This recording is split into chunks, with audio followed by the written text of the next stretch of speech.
Fernanda Torres fez uma bem-sucedida campanha do filme Ainda Estou Aqui, na Europa e nos Estados Unidos.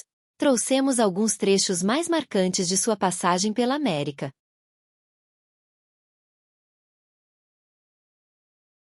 I just want to know a seemingly small thing in your everyday life that brings you joy. Someone out there might think it's small and meaningless, but to you it brightens your day. Being alone in my house. Answer. Really, I love to be alone. It's my Greta Garbo. I get that so much. Need the recharge time, the me time. I need it so much, and I think I have a kind of social phobia. Well, especially when you're as busy doing what you're doing now. With Celton Mello the other day, the actor, he told me I thought I was okay with my social phobia, but then I went to another screening and I want to go home. I get that all too well. I feel like I run around to all of these press days and all these events, but I can do it because then I go home and I hibernate after. That's it.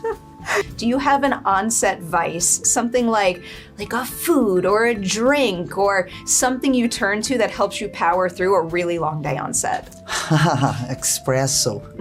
You know, I was never a fan, addicted to coffee. And then I went to work in television. I was doing a long TV series and they put an espresso machine that, I mean, it finished me. Coffee.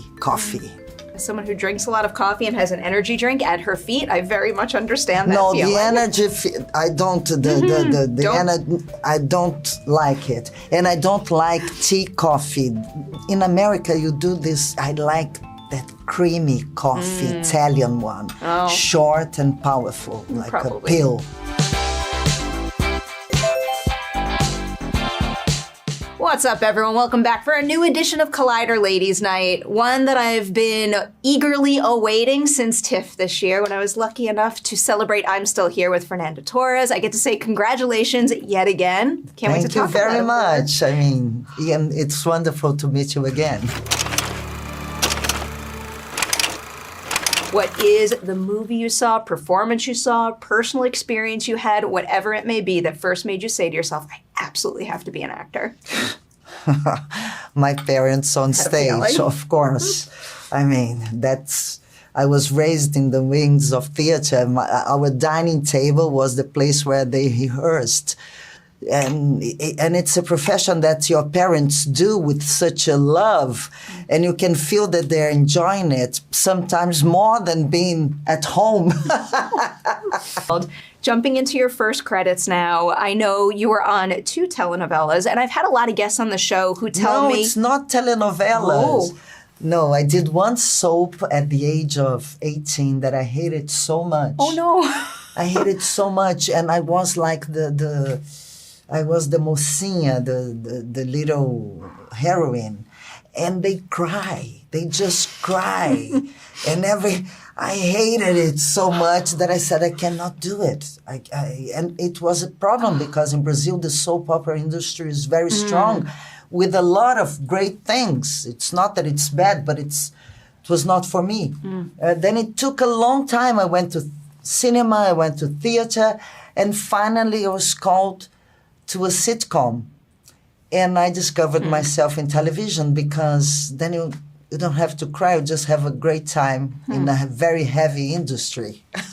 And I did 2, it's a sitcom, it's a series that were very popular. And after 2 films out of it, and the other one was 5 years.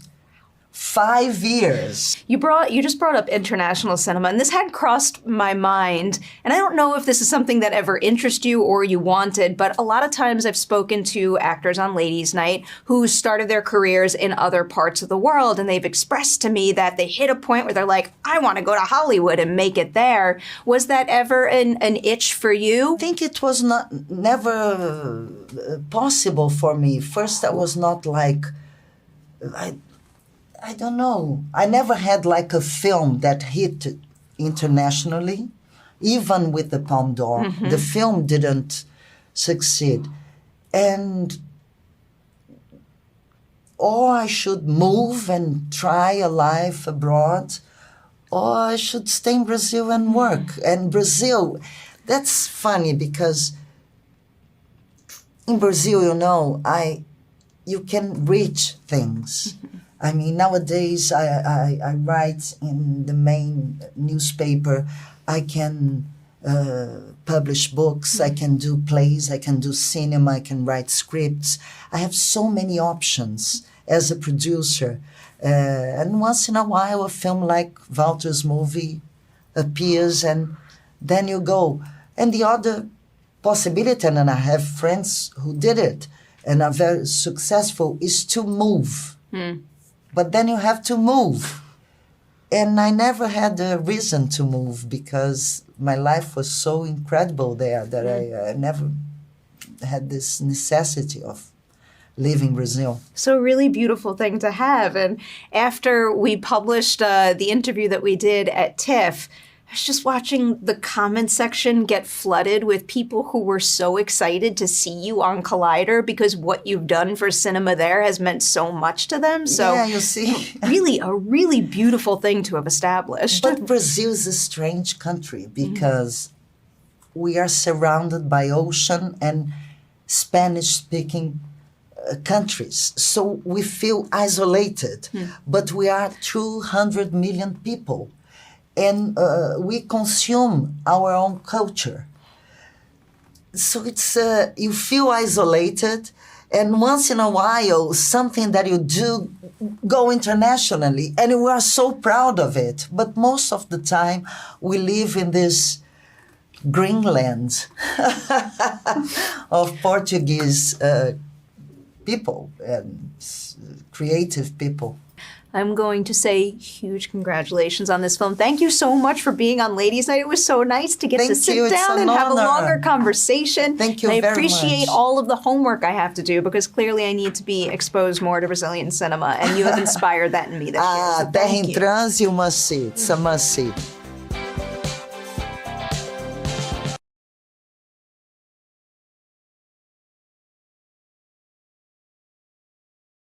Weekend before last, our next guest won the Best Actress Golden Globe 26 years after her mother was nominated in the very same category. Her movie is called I'm Still Here. It opens in select cities tomorrow. Please welcome Fernanda Torres.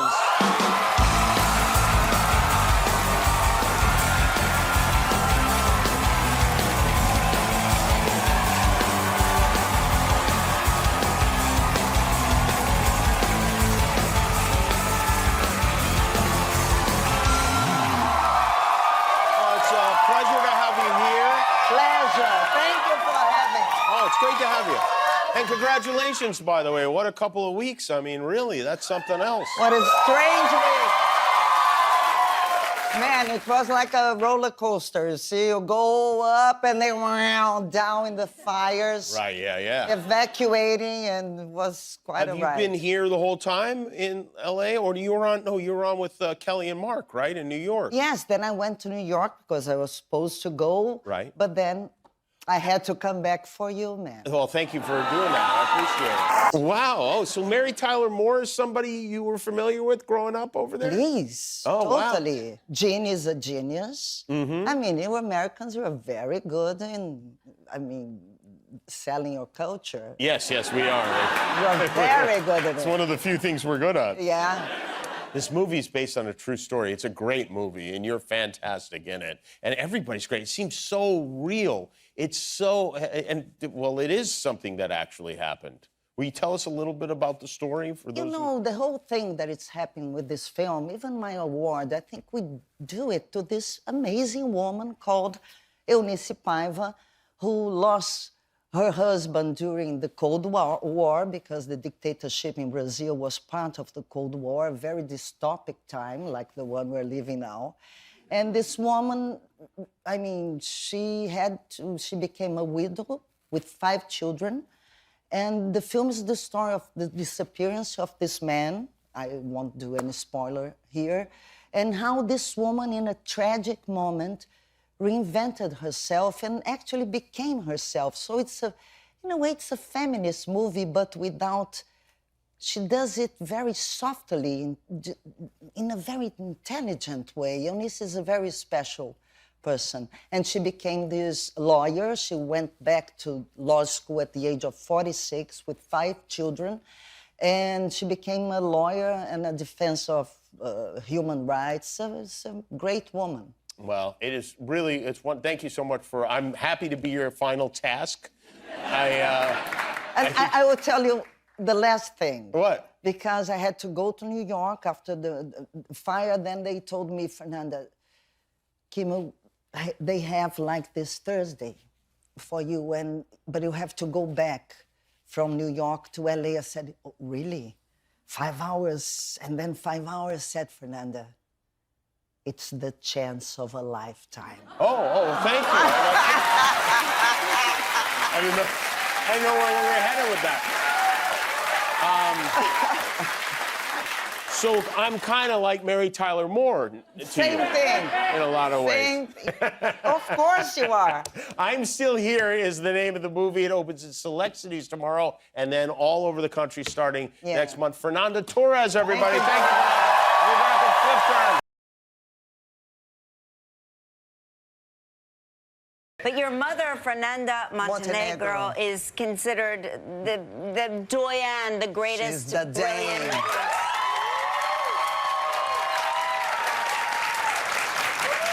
Do you remember any advice she would give you as far as about being in the business or performing?